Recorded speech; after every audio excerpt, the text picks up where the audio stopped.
আজ আমরা সোনামুড়া ঠাকুরমুড়াস্থিত স্নেহাংশু স্যারের বাড়িতে ওনার ছেলের বার্থডে উপলক্ষে আমরা সকল স্যার ম্যাডামরা উপস্থিত হয়েছি, যেখানে বিশ্রামগঞ্জ থেকে প্রাক্তন নির্মল স্যার ও মেলাগড় থেকে বাপ্পি স্যারের মিসেস উপস্থিত ছিলেন।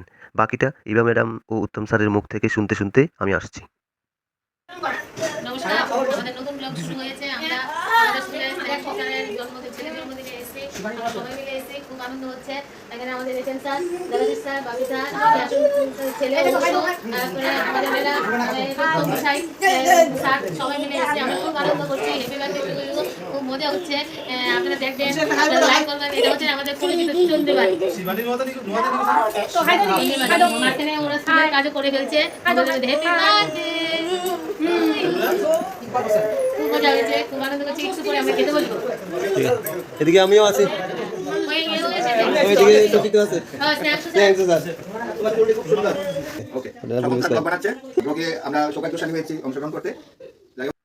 এদিকে উত্তম স্যার ও হেড স্যারের জন্য ফলাহারের ব্যবস্থা হয়েছে, আর অন্যদিকে আমাদের বাকিদের জন্য পরিবেশনে স্নেহাংশু স্যার ও ছোট ভাই সুজিত তৎসঙ্গে সকলের খাওয়ার পর্ব মধ্য দিয়েই আজকের পর্ব শেষ করলাম। ধন্যবাদ।